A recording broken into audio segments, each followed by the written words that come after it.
ایک معاشرتی نظام ہوگا، ایک معاشی نظام ہے، ایک سیاسی نظام ہے۔ معاشرتی نظام کیا ہے؟ A social system is a structured network of relation ship between people, group and institutions that form a coherent whole.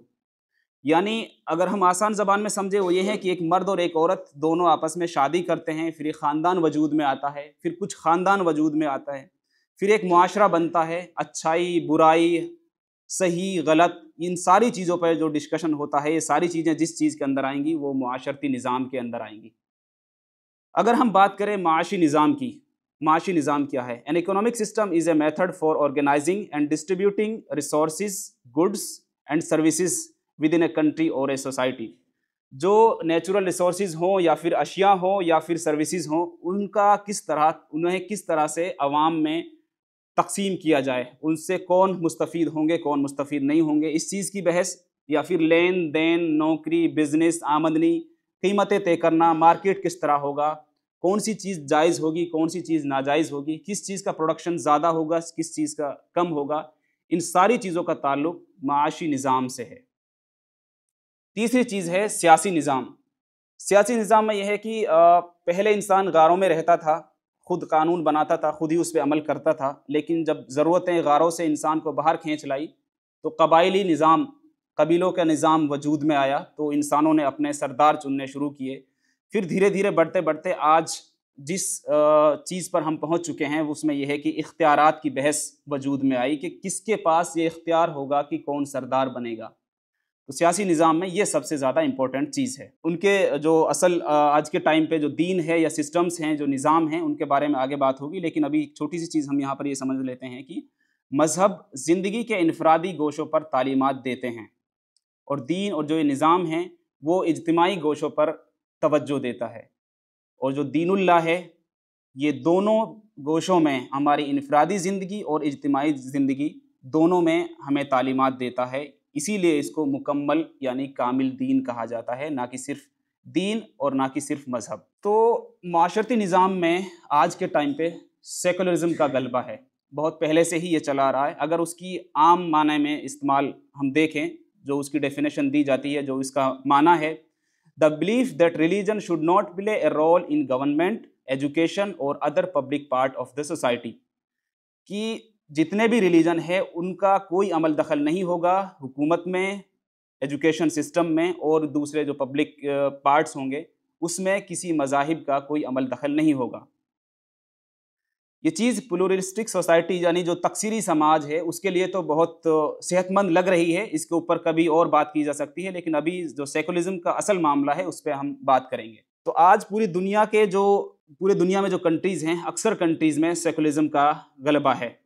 آپ کی انفرادی زندگی میں کوئی دخل اندازی نہیں کرے گا، کیونکہ اس کے پاس انفرادی زندگی کے لیے کوئی رہنمائی نہیں ہے، کوئی رہنمائی ہی نہیں ہے۔ آپ جیسا چاہیں اپنی زندگی گزار سکتے ہیں، آپ ایک خدا کی پوجا کریں یا پھر کروڑوں خداؤں کو مانیں، آپ ایک شادی کریں یا جتنی چاہیں شادی کریں، آپ کسی کے ساتھ رہنا چاہیں کسی کے ساتھ نہ رہنا چاہیں، تو ایک طرح سے ہم کہہ سکتے ہیں ایبسلیوٹ فریڈم اس کے اندر انسان کو دی جا رہی ہے۔ It's our life, it's our choice, سنو سب کی کرو من کی۔ اسی چیز کو سیکولرزم کو جب انسانوں کے پاس یہ جاتی ہے تو انسان اس طرح بے قابو ہو جاتا ہے کہ آج کے ٹائم پہ 2024 کا ہم ڈیٹا اٹھا کر دیکھیں، امریکہ میں ڈائیورس ریٹ 40 سے 50% ہو چکا ہے، اور ان فیوچر بتایا جا رہا ہے کہ 2030 تک خواتین کی حالت یہ ہو جائے گی، ابھی تو کم سے کم شادی ہو رہی ہے، اب شادی کرنے کا رجحان ہی ایک دم کم ہو جائے گا۔ اس کے علاوہ live in relationship, one night stand, اس طرح کی خرافات ہیں کہ انسان کو شادی کرنے کی ضرورت ہے ہی نہیں۔ اپنی اس ضرورت کو پورا کرنے کے لیے انسان ایک رات کے لیے بھی کسی کے ساتھ رہ سکتا ہے اور پھر صبح اٹھ کے کہیں اور جا سکتا ہے۔ تو اس سیکولرزم نے اس طرح کی فریڈم انسان کے اندر دی، انسان کو پیدا کر دی۔ تو انفرادی زندگی میں تو اللہ کے احکامات پر عمل کر سکتا ہے انسان، لیکن اجتماعی زندگی میں اللہ تعالیٰ کے احکامات پر عمل نہیں کر سکتا۔ انسانوں کی رائے سے ہی سوسائٹی کے معاملے طے ہوں گے، انسان طے کریں گے، 51% لوگ جس سائڈ ہو جائیں وہ چیز حلال ہو جائے گی، اور 49% کم ہو گئے وہ چیز ویسی کی ویسی رہ جائے گی۔ تو اگر ہم اس معنی میں کہیں کہ یہ تو پھر اللہ تعالیٰ سے ایک کھلی بغاوت ہو گئی کہ انسان اپنے لیے طے کریں کہ ہمارے لیے کیا چیز حرام ہے کیا چیز حلال ہے، اس کی مثال ابھی آگے آئے گی انشاءاللہ۔